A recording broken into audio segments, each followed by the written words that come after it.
Magandang umaga mga Katimbol Vlogs. Welcome sa isa namang vlog ngayong araw na to.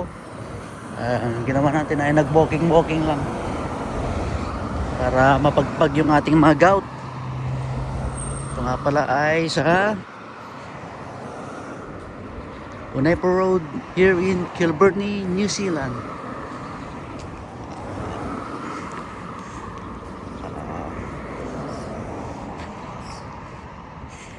Pasyal-pasyal lang tayo ngayon. Si bored ako sa bahay dahil naka annual leave ako na. Ito yung bahay ng mga tropa. Dito pala sa kabila, bahay ng mga tropa natin dito sa New Zealand, mga kapwa natin bus drivers. Ayun, naglilinis sila, car wash. Anyway, tuloy-tuloy lang tayo. Nga pala, kung nakikita niyo pong yan sa dulo niya na ay beachfront. Yan ang Lyell Bay.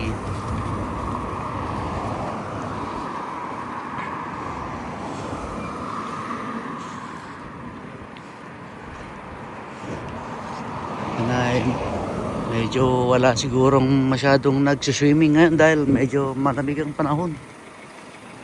Mainit pero malamig ang simoy ng hangin. I don't know bakit ganun. Kasi dahil siguro nagsisitunawan pa lang yung mga yelo sa South Island or North Island rather. Siguro nga ganun. Kaya medyo pag umihip ang hangin ay malamig na malamig pa rin. Maski approaching summer na dito sa New Zealand. So as you can see, yan, medyo walang masyadong tao sa mga establishments dito. Dahil nung oras na record outdoor nag-set. Okay. Yan lang.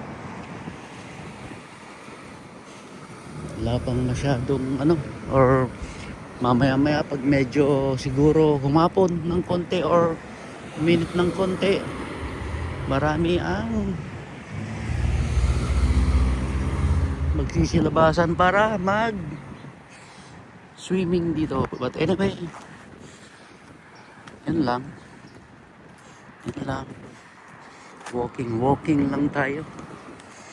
Kaya nga pala sa anak kong si Kay. Gusto ka anak? Sana ay kang maging mabuting bata.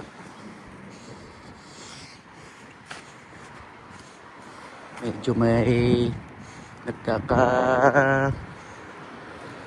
ka na rin. Pumupunta ka na sa adolescent period.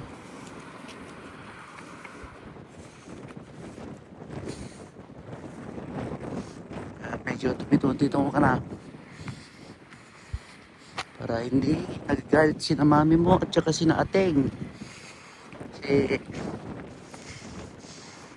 lalong-lalo na bawasan mo yung pagkatamad mo. Dapat matuto ka na ng mga gawaing bahay dahil pag nandito ka sa New Zealand, you will only act on your own. Kaya huwag maglalaba lahat ng mga gamit mo, mga uniforms mo, lahat ng mga isusuot mo.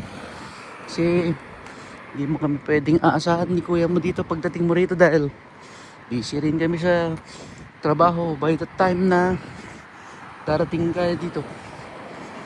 So mula pa lang ngayon anak is dapat mag-training ka kung paano maglaba, paano maghugas ng mga pinggan, gawaing bahay, mga konting papunas-punas.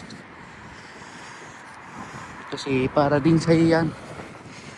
Dito kasi sa New Zealand is lahat ng tao dito is independent. Hindi dependable yung mga bata dito sa New Zealand. You must learn how to be independent. Ika nga. Sige. Okay pa yung ano, hindi masyadong maalaw. Pero mahangin. Medyo nakakapagod na. But anyway, doon tayo. Doon sa may blue na yun. Kasi may kailangan akong bilihin. Naglakad lang ako para ma-exercise naman ng ating mga binti. At dahil nagre-reklamo na si Gaot. Kaya inatake tayo ni Gaot. Dahil 4 days ka ng puro higa-higa lang, sabi ni Gaot.